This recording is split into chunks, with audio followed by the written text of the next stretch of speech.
And now, from coast to coast, Bob Elliott and Ray Goulding. Did you drop something? No. Present the CBS Radio Network.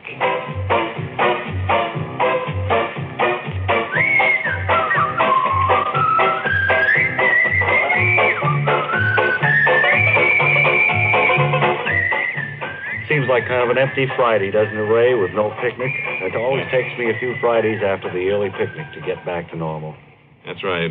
Just think it's been 1 week now since we had that wonderful, wonderful time. Well, I think we better forget it and wait till next summer. Mm-hmm. And we're going to try very diligently to get in that call from Thurber Whitechapel tonight because we had trouble running overtime yesterday. We promised to have him yesterday, and we promised to have him today, so we're going to really Come on right in here. we're really going to guard the time. Hi, Wally. We're going to guard Wally. the time so we can get Thurber on today. I'd like Thurber Whitechapel.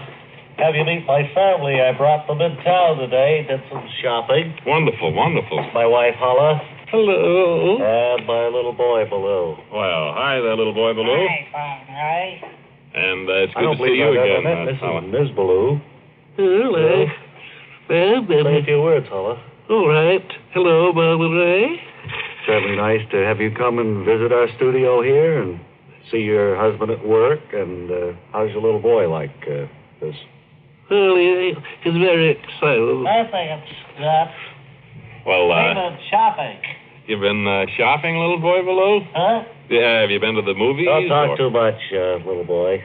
Wally, what kind of a day have you put in? What are your Well, plans they for went later? shopping, as I said, and I'm going to take them to dinner as soon as your show is over.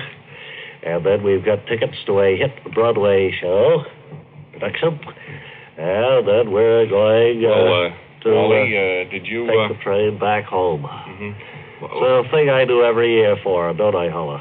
Yes, every year we come to the city and we have a wonderful time. Oh, fine, early up front. Yeah, we look forward to every year. Yeah, we do. Well, we'll just sit down over here. Just a till the second, show's Wally. Before you sit down, though, Huh? I mean, did you, by any chance, take a look at the assignment board before you... No, I didn't, as a matter of fact. Somebody had hung a shirt over it. Well, you have an assignment tonight. Today? Matter of fact, you should be in the Bob and Ray station wagon now, heading towards it. Well, toward the assignment. how long will it take? I'll be able to get back for dinner, will I? Maybe I could go right away. No, it's a story that I don't think will really break until much later tonight, but we wanted you to go out and get as much color as you could on this story. Well, that means I'm going to have to change my plans, I It's guess. the oyster harvest in out in Long Island Sound. Oh, well, that is important. Well, See, when these assignments come in, Holly, you just have to take them. You don't know when. well, I don't know what you're made out of, Wally. With all these plans, you're going to stand there now and go to some... With all these Can't plans... understand her sometimes. With all these plans that we've made, you're going to go cover an oyster harvest? Yeah, gee, that. See, well, Go to the show. fly right. Have dinner to Once, Once Pop, a year, fly yeah. right. Well, there's nothing I can do about it, folks. I'm All right. terribly sorry. If they give me an assignment, I have to accept it. We're very, very unhappy about all this, Miss Blue and little boy Blue, to disappoint you so. But, of course, business comes first. Comes always. before pleasure, of course. Always. And I'm sure they'll understand the more they think about it, Bob. So if you'd care to sit down... Great and, Wally, you better, humanitarians, both of you. right. You better get going, Wally, and All right.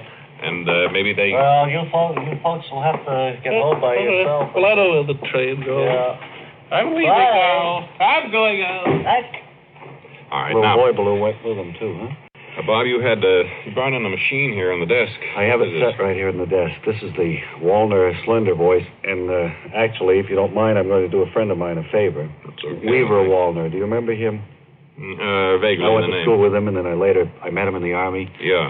And we've kept in touch through the years. And he now is president of the Walner Slender Voice Company, and he asked us if we could kind of acquaint the public with the machine. I thought I'd bring it in tonight. Could I have somebody in the audience to help me with this? Maybe somebody to try it out. All right, sure. Would you come up here? And you must be here at a convention. I see you wearing a badge there, and on the badge is your name. You are Tom Reiber. Is that right? No, that's Reimer. Miss Eckmeyer had to type up the badges in a hurry back in Indianapolis, and she finds it a bit difficult to work under pressure. Oh, I see. Yeah. Well, now, how'd you like to hear your own voice? Well, haven't I been hearing my own voice all these years? Well, I mean on a machine. This one here, the slender voice. You see, this is a wire recorder, and it's put out by a friend of mine, and we wanted, to get a little promotion for it and have people try it out. Would you like to hear the way you sound? Well, I guess it's all right. Grace isn't with me, and after all, I'm here to have some fun. What do I have to do anyway? Well, Mr. Reimer, I'm going to let you do it all yourself. All right. Now, the Walner slender voice is turned on. All you have to do, is take this little gadget and hold it in front of your mouth, press a button, and speak in. Okay, well, what'll I say, though? Well, I guess anything comes to mind would be all right in a demonstration of this sort. All you do is say it loud and clear right into the gadget there. All right. Or you just press the button when you're talking. Okay. Hello, my name is Tom Reimer. R-I-M-E-R, Reimer. I'm in this city on business. Miss Eckmeyer doesn't work too well under pressure. I think I saw Lowell Thomas walking down one of the corridors. How's that? That's fine. Now, you can stop pressing the button now, Mr. Reimer. Oh, I'm sorry. All right, well, just let go of it there. Lift your finger, Mr. Reimer. Forgive me. It's just a case of convention nerves. All right. Now, would you like to hear yourself on the Walner Slender voice? Oh, would I ever? All right. Now, you just press that other little button there, and we'll hear it. All right. Hello, my name is Tom Reimer. R-I-B-E-R, Reiber. I'm in this city on business. Miss Eckmeyer doesn't work well under pressure. And I believe that I saw Frank Thomas walking down one of the corridors. How's that for a speech? Now, isn't that an amazingly accurate machine, Mr. Reiber? Well, fine. What do you think of that now? Well, it's a fine technical product, lots of know-how behind that machine. Well, Mr. Walner certainly thinks that he's got a real good thing on his hands. See, that sounded a little different than what I thought I said. Well, could I have has a that personality. piece of wire that you recorded? That you had your voice on? Sure, let me wind it back here, and then I'll give it to you.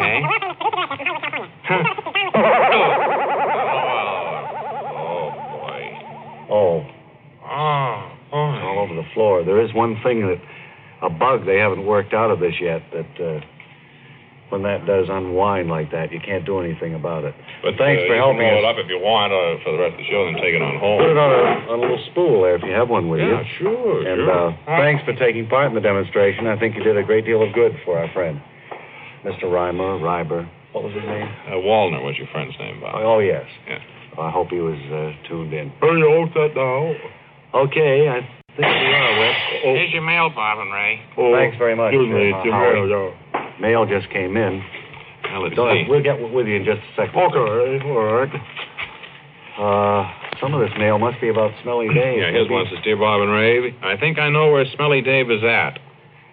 I've seen him at the corner of 5th and 83rd here in downtown Pittsburgh. Oh. Well, I don't know. Our detective was up around Cape Cod the other day. I don't think he could have gotten. I don't think that's good right. to hear from somebody. Here's another one. Dear Bob and Ray, I think I've seen the whale, too.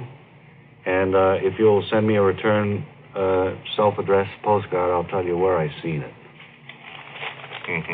I don't think we better read too much more of this, Bob. We don't have too much time. We want to get to Thurber Whitechapel for sure today. Webb, do you have a short book to review? Well, yes, it's a nice book that I recommend. It's The Status Seekers by Banter. The Status Seekers. It's a good Right. book. And your players are Players are downstairs in the other studio, all set to reenact what I think is one of the most interesting parts of the book. What would that be? It's about 3 days at sea when we look in on them. Well, I don't remember anything. Did you remember? Yeah. All right, well, this is the part. Go ahead, actors. Hello,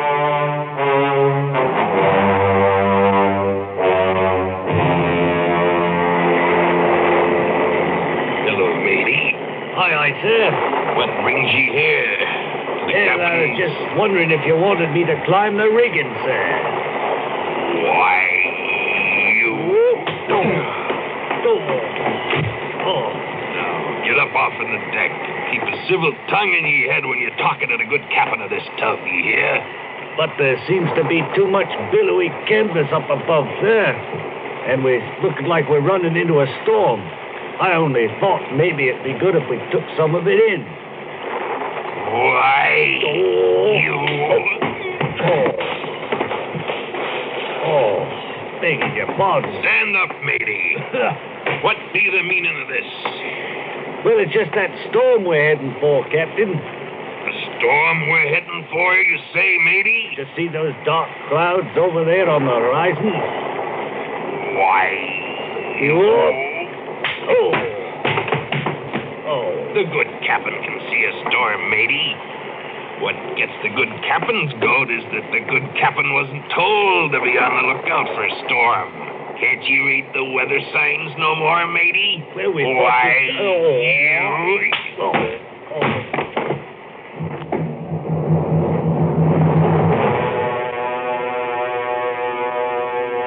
And that's from That's a the great scene. Status Seekers by Van Popper. I recommend it for everybody. The kids love it, and the older folks will. I don't remember that in it anywhere. It really comes alive when you read it. Well, okay. Thanks very much. Okay, well, Webley Webster, all right. in charge of our book reviews.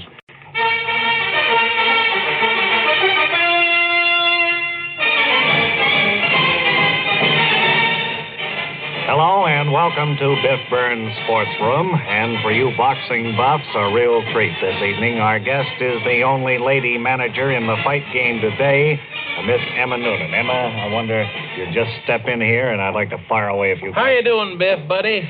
Emma, I saw your boy, brutal Billy Woods, fight last night. He gave a pretty good account of himself, too. Lasted until, I think, 148 of the second round. Well, his jab is improving, I find. And just as soon as he learns to move 3 or 4 yards closer to his opponent, he'll do much better when he throws it. What plans do you have for Billy, Emma? Well, I plan to bring Billy along slowly, Biff. His next bout will be with Sailor MacArthur in 1962. Well, I guess it takes a long time for Billy's cuts to heal.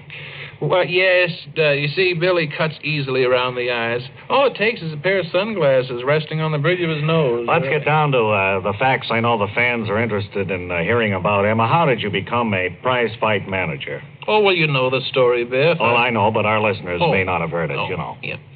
Well, years ago, when Mr. Joe Lewis was fighting, making a mint of money, I approached him and said, Mr. Lewis, I think I'd like to become your manager. And what did Joe say to that, Emma? Well, he said, no thanks, I've got a manager, but thank you for the opportunity. He was very gracious about it. So your first managerial attempt was thwarted, so to speak. That's right, Biff.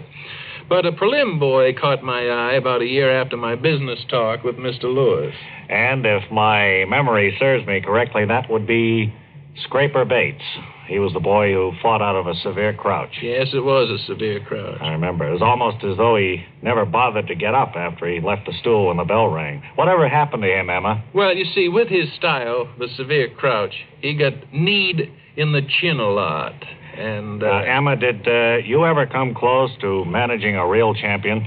Well, I thought I had a winner in Drain Pipe Sims. Now, he was a bantamweight, weighed 117 pounds, and he was 6'6". Oh, wasn't he the boy with a good many vertical tattoos all over him? That's the one, Biff. Well, anyway, he could have won the banty championship very easily, but the mob wouldn't let him fight. You mean the gangsters in the fight game didn't want to give him a shot at the title? Oh, no, the fight mob, the spectators. They wouldn't let him fight. They thought he was too skinny. And then his boxing gloves used to drop off his hands after they were laced on. So I gave up on Drain Pipe. Well, what are your plans for the future, Emma? Well, you see, my mother was a pretty good boxer in her day. And I'm sure you'd have another unusual ring stylist on your hands. Well, we'll see. A good deal depends on whether she's stayed in shape. Emma, good to talk to you, and we'll be haunting the local gyms looking for your mother. Imagine she'll be easy to locate. Thanks again, Lady Prize Fight Manager Emma Noonan, for closing out another edition of Biff Burns' Sports Room. And this is Biff Burns saying so long. On the phone from North Chicago to tell us one of his famed telephonic stories, or stories by telephone, Thurber Whitechapel. Hello, Thurber. And it was I guess he's already in the I don't know how many years that I thought I might like to tell a story, but it was about this fellow who had come over over here many, Excuse me many years just a minute. ago. Can I just interrupt a minute and tell you we don't have too much time. If you just kind of speed it up, give us the main facts, and then we'll... This fella came over many, many years ago from Bulgaria. Oh, this goes way, way back. And he came over as a young man, 18 years old. And he became quite successful in this country.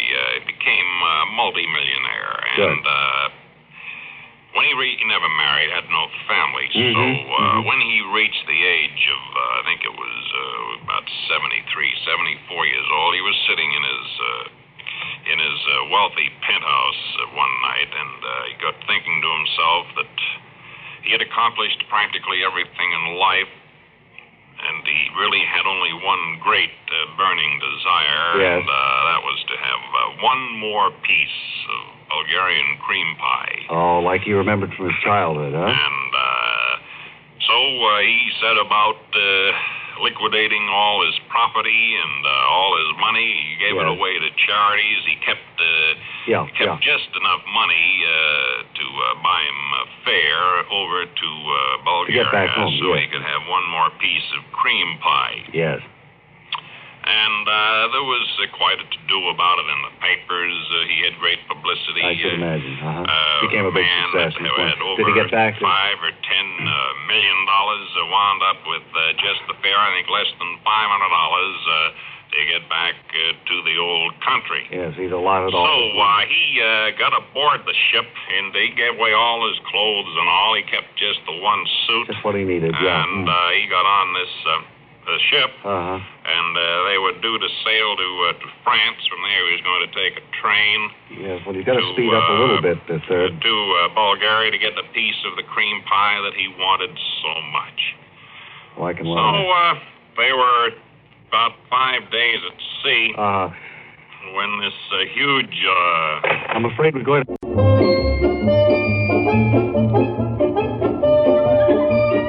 Today, the Bob and Ray hidden microphone has been secreted at the candy counter located in the plush lobby of New York City's own Capistrano Theater in fashionable Times Square. Donna, you want any candy before we go in? I don't know. Well, then let's go in. Well, do I have time to look the candy counter over before the picture starts? I'll look through the door.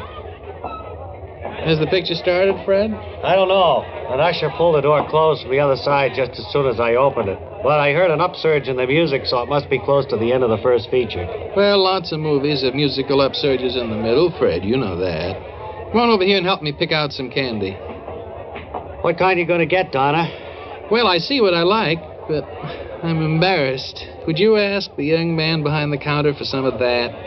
Some of what, Donna? Well, I'm pointing to it on the second shelf there, third from the left. This one? Yeah, that's the one. Would you ask him for it? Well, why are you embarrassed?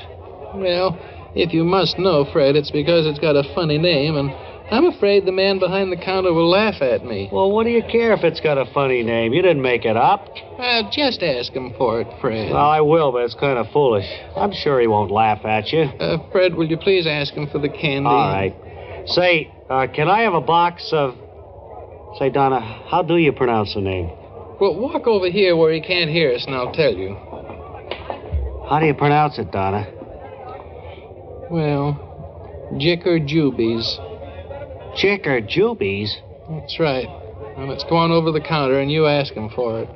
Oh, wait a minute, Donna. I suppose we both go over, and when we get there, I'll point to it, and I won't even have to mention the name of the candy. You mean...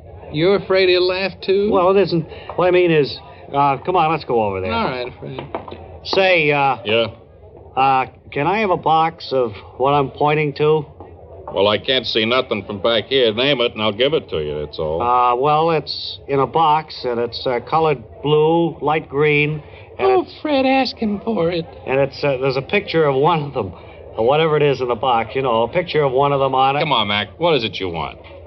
Jicker Jubies. Jicker Jubies is what I want. 40 boxes of Jicker Jubies. Jicker Jubies? Jicker Jubies? Oh, quiet. Every time I hear that name, I laugh. Donna, why don't you chew gum? All right, well, get me a package of Minty Bird chewing gum. Minty Bird? Let's get out of here.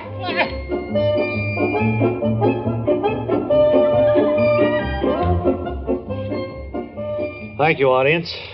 We have a real surprise for you today because in our audience, we've... Second, Bob. Bird, please.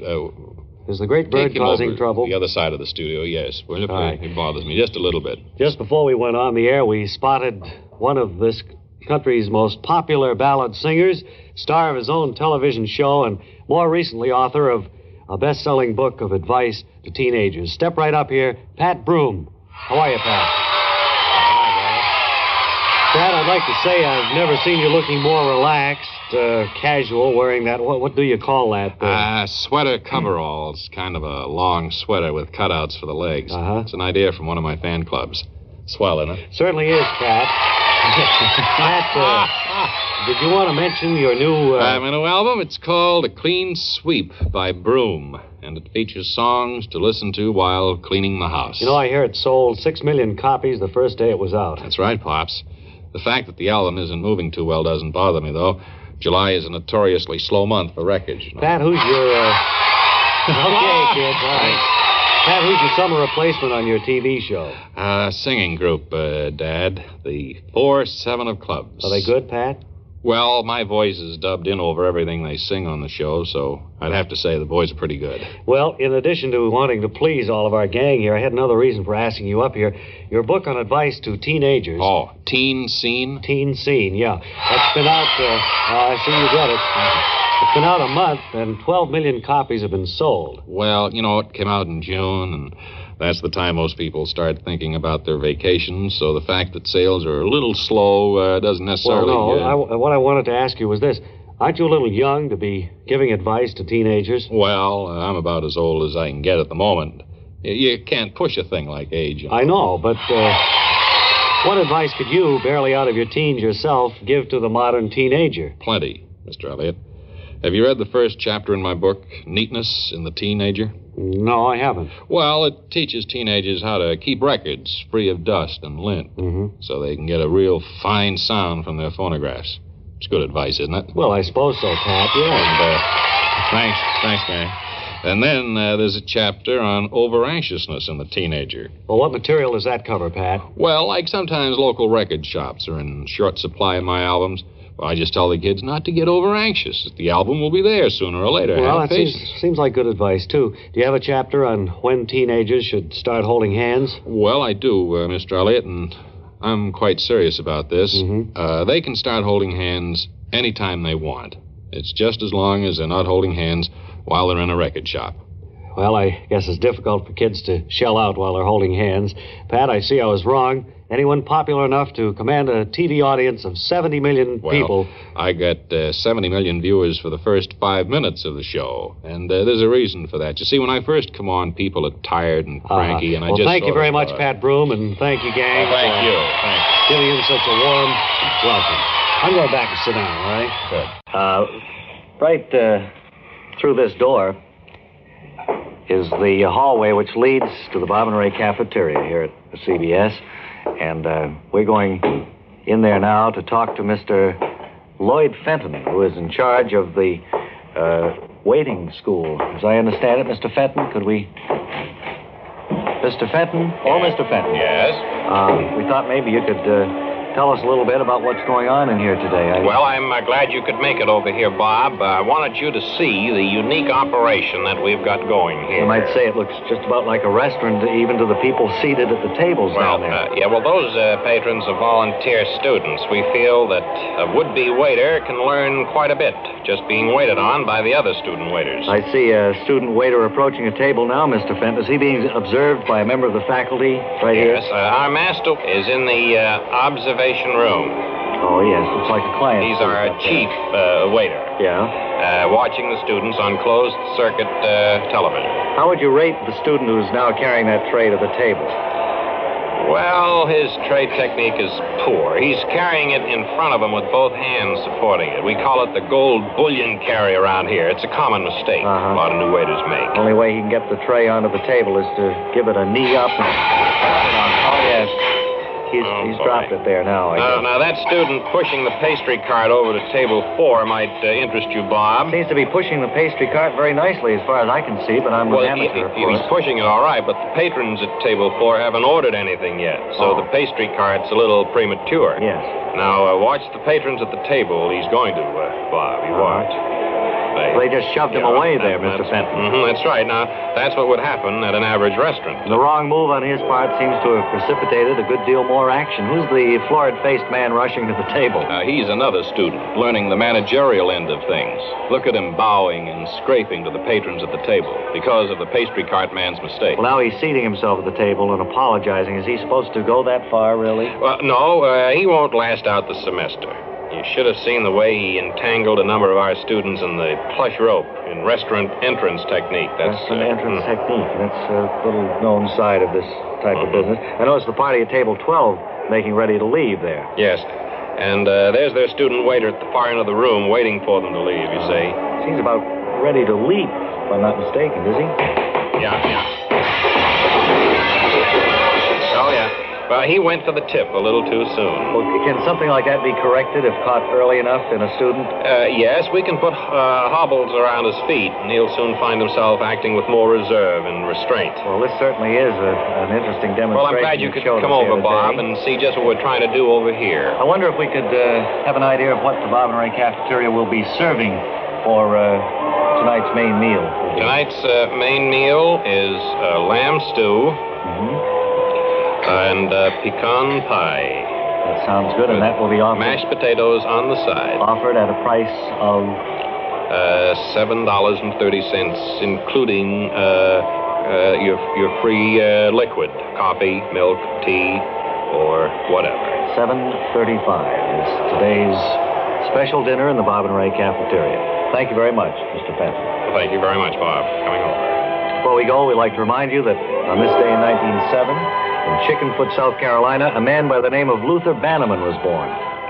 Luther Bannerman, now there's a name to conjure with. Well, maybe you're unfamiliar with his name, considering that Mr. Bannerman never did anything to bring him to public attention. Well, the important thing is that today he's financially sound thanks to investing in United States savings bonds. He puts it, I like savings bonds. They make money for me, and I like money. Hats off, we say, to all those Bannermans. By the way, wouldn't it be a good idea for you two to invest in those great U.S. savings bonds? Well, that's it for now. Until tomorrow, this is Ray Goulding reminding you all to write if you get work. Bob Elliott reminding you to hang by your thumbs.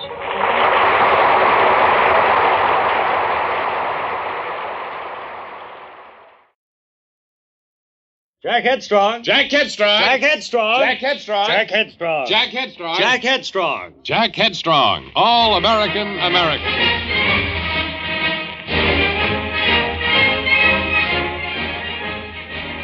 Jack is still busy at his factory near the airport in Hudson on his plans for the new atomic fertilizer spreader. Together with Uncle Jim, Betty, George, Charlie, and the 345th Field Artillery, Jack is just now entering the factory. Uncle Jim, could I see you in the office a minute? Yes, of course, Jack. Jack, can I come in, too? Not now, Billy. There's no time for that. But, Jack, I saw Not Jake. now, Billy. Quiet, Billy. Jack has No this time thing for in the that hand. now. Right into the office here, Jack. That's a beautiful new desk you have there. Thank you very much, Uncle Jim.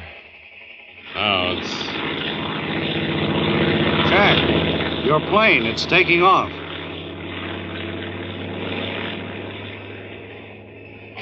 Jack.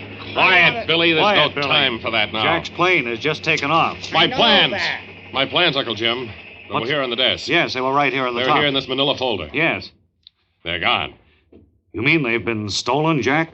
Did anyone see J. Montgomery Stang? Jack, that's what I wanted to tell you. Quiet, Billy. There's no time for that Wait a minute, now. Jack. I think Billy knows something. Yes, I do. I was riding my tricycle outside your office, Jack, and I saw J. Montgomery Stang come in here and pick up the plans to your atomic fertilizer spreader and get into your airplane and fly away. Why didn't you tell me say this? something, Billy?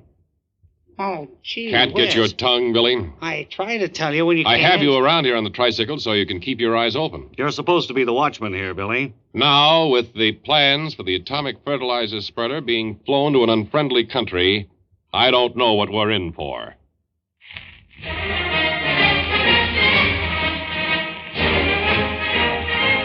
Well, Jack and his friends are really in trouble now. The plan's stolen, taken by wicked J. Montgomery Sting. Be sure and join us for the next episode when we'll hear Jack say, expostulate. There's no time for that now, Billy. In the next episode of Jack Headstrong, All American American. Webley Webster, it's been quite a few weeks. Would you come over here? Sure. It's been quite a while since we've had a book review, and I was wondering if you've kept up on your reading and have your players ready to give us an excerpt from one of the top bestsellers today. Well, we never know when you're going to call upon us, Bob. But we're standing by, and I've been reading several books, and the Webley Webster players are in another studio, all set to dramatize what I think is the most exciting part of that book. Well, that's what we want, and what book have you selected to review on this particular appearance? The Hidden Persuaders by Vance Parker. Oh, yes, The Hidden Persuaders caused quite a bit of talk among the ad agencies and people who have to do with them. Is that so? Huh? I said, is that so? Yes, it seems to be. It's a very, very controversial book. Well, I'm sure that you'll agree with me. But how are you going to dramatize a scene from a book like Well, that? this is one of the nicest parts of the book, I think. It's when it describes a big, beautiful dance or big ball at the palace. Well, the players will act it out for you. Hidden Persuaders? I don't remember that scene. Well, you'll hear it now. Go ahead, players.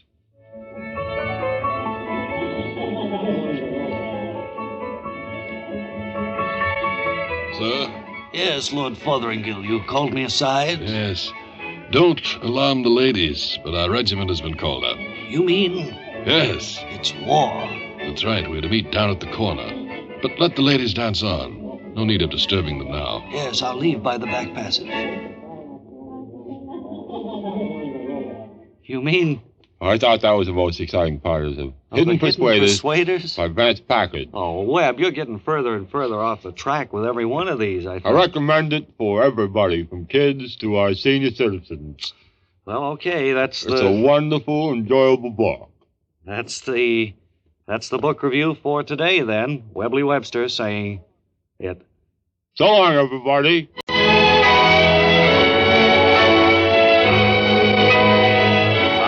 To the final portion of Playhouse 15, which is being brought to you as a public service by the Step to the Rear of the Bus Committee.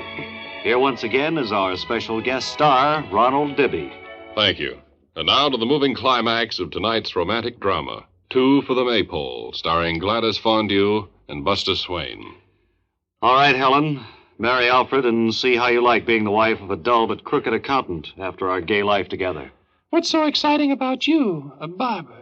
Sure, you give haircuts to one or two celebrities, but what does it mean in the long run? You'll see. Someday I'll have my own shop with all the stars coming in. That may well be, but my mind's made up. From now on, I'll be going around the Maypole with Alfred.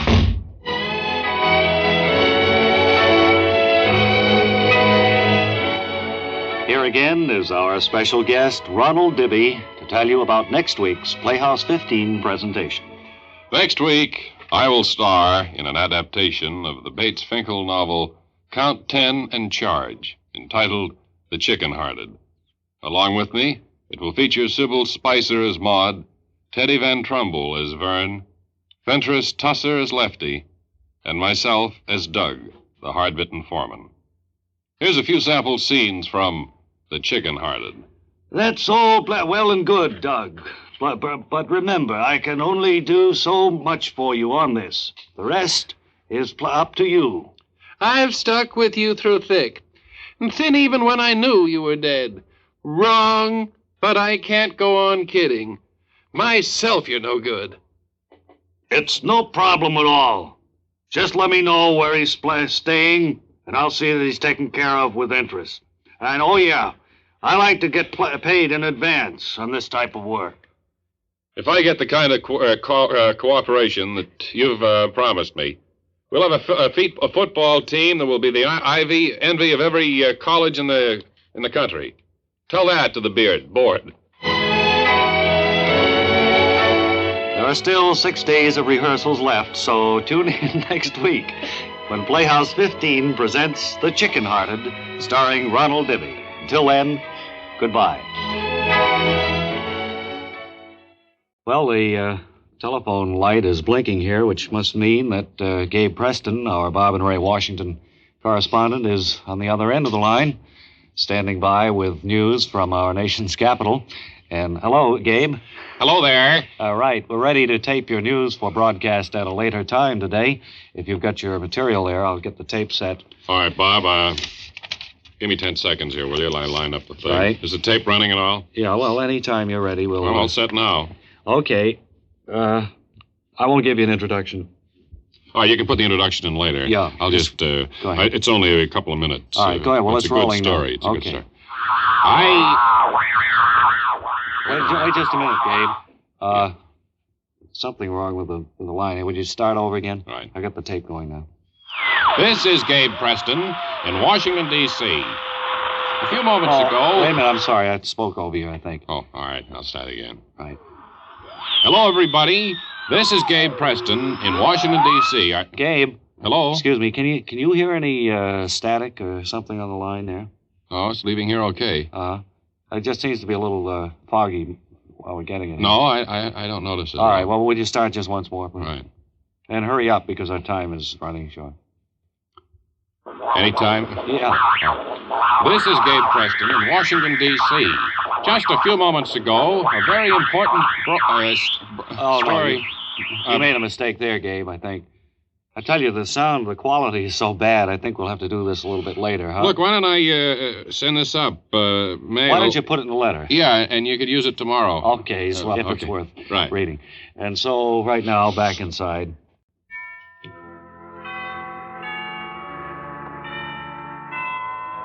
And now, Panucci, the greatest name in fudge, brings you another episode of One Feller's Family. Today's episode, entitled Fair Exchange, is taken from book VII, chapter IX, pages 3, 4, 7, and the bottom of page 15. It's 7:15 as we look in on the family, and we see Father standing just inside the front door. Andy? What? Are there any more of those chocolates left? Well, that seems like a fair exchange, but I don't have any. They were delicious. Who did you say sent them to us? One of our children. Well, do we have a child named Basil? I think we've been all over that before, Fanny. No. Well, then it isn't from one of our children. Probably from somebody that you'd... Have you been downtown doing favors like you usually do? No, I haven't been downtown in over a week now. Well, obviously, it's somebody saying thank you. It's rather a strange mystery, Fanny. What kind of chocolates are they? Lucy Luscious. Oh, they are the best kind. Pre-thumbed so you can see just what's inside. Made at our spotless candy factory, too. That's what it says. That's nice, having a diagram so you know where everything is. Peppermints and... Wintergreen. And the nuts. Nougatines. Caramels. And those crunchy things that have the peanut butter flavor to them. Butter crunch. Is that what you call them? Well, I had a piece of butter crunch this morning. Well, not from this box, you didn't. No. From the other box. Yes. We have 2 boxes of chocolates. Well, we can take one down to the drugstore. Maybe they'll make some kind of a fair exchange.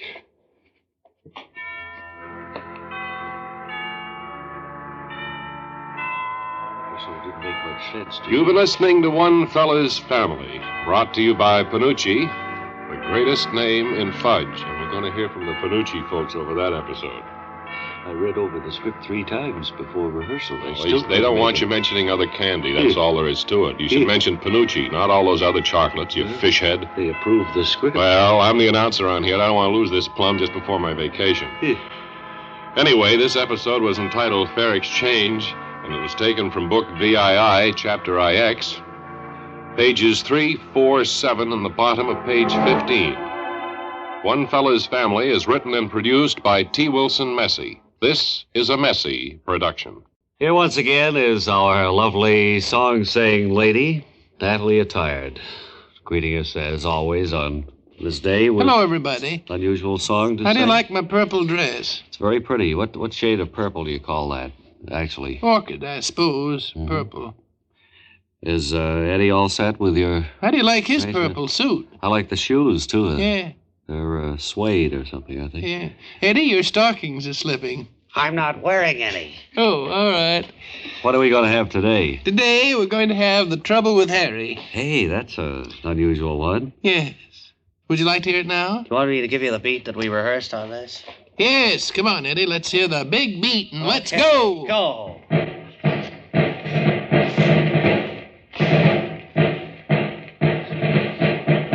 That's the trouble with Harry.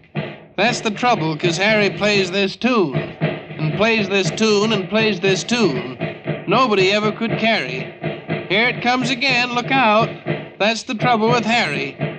Ta-ta-da, ta-ta-ta-da-da, ta-ta-da-da, ta-ta-da-da. That's the trouble with Harry. Ta-da-da, ta-ta-ta-da-da, ta-ta-da-da, ta-ta-da-da. That's the trouble, 'cause Harry plays this tune, and plays this tune, and plays this tune. Nobody ever could carry. Here it comes again, look out. That's the trouble with Harry. Well, that's... You like it? Yes, I do. It's, I don't know as I like that. And That's we've- probably the only arrangement I'm not particularly fond well, of it's myself. not But as I'm going to melodic as some of the others. I'll but- let the public decide. Incidentally, we had a letter from one of your fan clubs out in the West Coast, I think in Washington, this Yeah. past week. I hope Yeah. you'll take the time to answer them. Oh, fine, all right. Anything else that you'd like to tell me before I leave? I don't believe so. All But right. we'll look for another song, say, session with you next week. Thank you and goodbye. Next, Matt Neffer, Boy Spot Welder.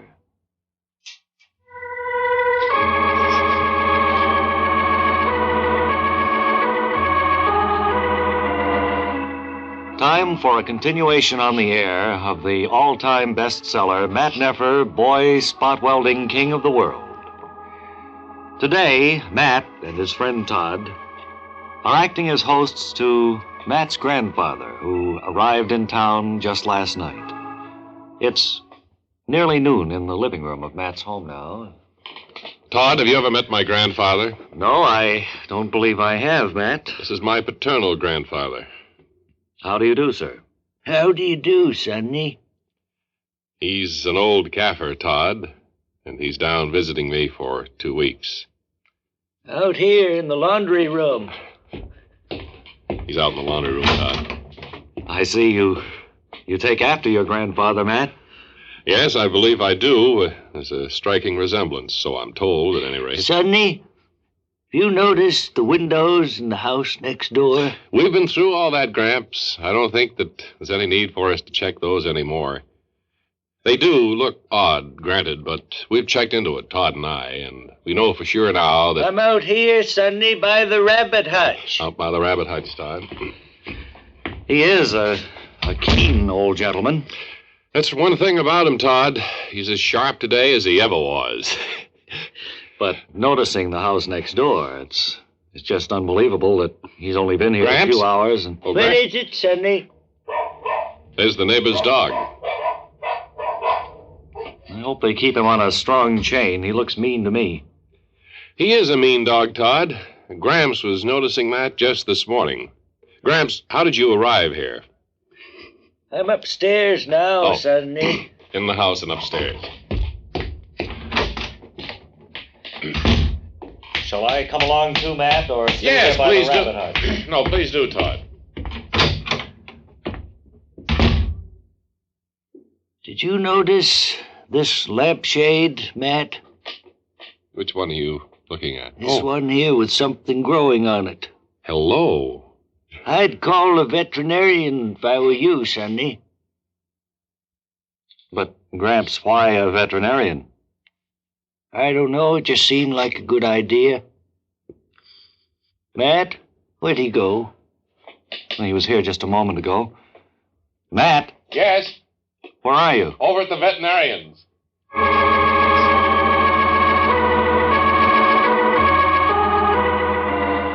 And so, as Todd and Gramps look at the thing growing on the lampshade, Matt has quickly taken matters in his own hands and headed for the veterinarians. Next time You'll want to join us when we'll hear Matt say, Here, under the kitchen sink. in a continuation on the air of the all-time bestseller, Matt Neffer, Boy Spot Welder. Long about this time of year, we're always interested in gardens, gardening, and that sort of thing. We've Bob, the telephone is ringing. Would you pick it up, please? Right-o, Ray. Hello. Hello. Hello? This is Bob and Ray. How you doing, fellas? This is, you remember me? I don't Whitechapel? recognize the voice. Whitechapel. Ernest Chapel? No. Whitechapel. Thurber Whitechapel. Thurber Whitechapel. Now I remember. You remember me? You were on a tour here a few weeks back. That's right. And I'm home now in Wheaton. You live out in Illinois, I remember now. That's right. You were going to call in and give us a story every week, and we said we weren't too excited Did you about follow it. up on that with your superiors? Well, I did, yes. They said if you think it's good, Bob and Ray, your judgment, of course, is better than ours, and if you think that it would add to the program, why, put him on. But Ray and I had a meeting, and we really hadn't come to a decision on it. Well, I hate to give you these stories for nothing, you know. After all, we all have to make a living, and if I called in and gave you my stories without something... Well, we have people all over the world calling in and giving their stories for nothing. I frankly don't see why we should lean to you out there in Illinois, Thurber, especially when the stories aren't of any great news value. Madeline. I think they're a couple of cheap Yeah, if there was something of newsworthy nature, we might be able to find it in our budget to Bob, the windbag going there now. Provide a little budget for not a nickel coming from these two fellows. the story. However, if you'd care to tell us a story, we'd be glad to listen I was just to it. talking to the missus there. What were you saying, Bob? I said if you want to tell us a story, go ahead, but I wouldn't expect this is the noise. last one I'll give you free. From now on, you've got to pay for them. All right. Well, maybe on the basis of this, we can decide whether or not we should pay you. I was in a hardware store one day. This is about, 3 weeks ago. What was it, Madeline? 4 weeks ago, she says. All right. Go ahead. So, it wasn't really 4. It was a Thursday, so it'd be like, say, 3.5. Well, that's not the important part of the story. The important part of the story was it was 11 o'clock in the morning. And You work on Thursdays, Thurber? Yes, but I had called in sick. Oh, I see. Actually, I wasn't sick or anything. I Just wanted the day off. I was going to get a little Yeah. work done. Mm-hmm. So I'm over by a big pail of 3 penny nails there in the hardware store. Mm-hmm. And I wanted to buy, about 6 of them. Say, that's all I needed. I know they're not expensive or anything, that probably you could buy a pound of them and forget it, but I just don't like to clutter up the cellar with nails or anything that I won't need. Thurber, I hate to interrupt here. They are giving me a cut signal, which means that we've just about used up our time period here.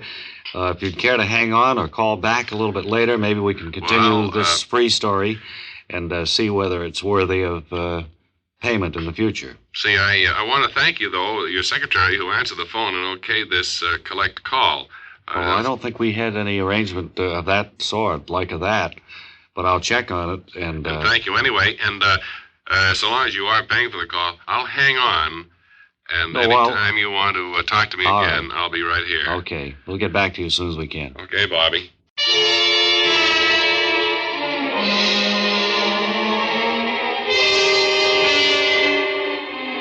My name is Gaspar Fletcher, Jr. I'm a private investigator. People who don't know me very well call me a gumshoe, but not to my face. You can always find me Monday through Friday, generally after 3 in the afternoon, at Barney's Galway Cafe. Like yesterday, I was sitting there having my afternoon milk. I looked in the mirror back of the bar, saw coming towards me a 2-timing hood I'd sent up on a bum rack about 3 years ago. I spun around to say...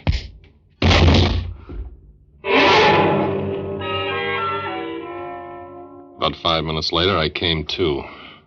I yelled over to Barney, "Hey, Barney." Yeah, Gaspar? Nothing ever came off a launching pad like that. Yeah, he hit you a real good one there. Better go home and get some sleep. Steer me to the front door, will you? I have a date with a cold compress. Okay. Outside, my pal Charlie was standing by his cab. Charlie, I said. Wow, what happened to you, Gaspar? I got hit with something off a launching pad. Boy, had plenty of power behind it. Charlie, would you run me over to Madeline's house? Okay, hop in, Gaspar. Did you see that hood run out of there? Yeah. Do you know him? No, I don't know him. Come on, Charlie, you're holding something back. No, honest, Gaspar. It's none of my business. I don't know nothing. I thought it was a small two-timer that I'd sent up years ago, but he never had that kind of courage to hit me, Gaspar Fletcher, Jr., private investigator. Well, there's Madeline's house. See you around. Good luck. I started toward Madeline's house. She lived on the 6th floor. She was a long-stem beauty, worked in an East Side bistro after hours. I pushed the button and summoned her apartment. The door opened and out came a fist, hurrying outdoors.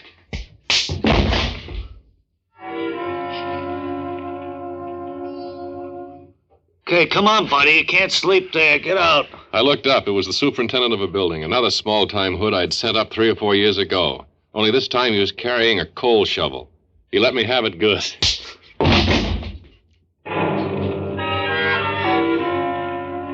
I headed back to Barney's Galway Cafe for a little more milk. I was sitting there, and I said to Barney, "Hey, you know what? This hasn't been my day." No, you're right. Boy, you got it again, huh? He didn't know how right he was. Just then, the world I was sitting on gave way.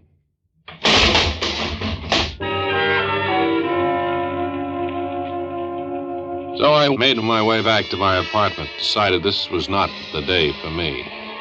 Started to scratch the day off my calendar, hoping that tomorrow would be better, when I discovered that this was Thursday the 12th.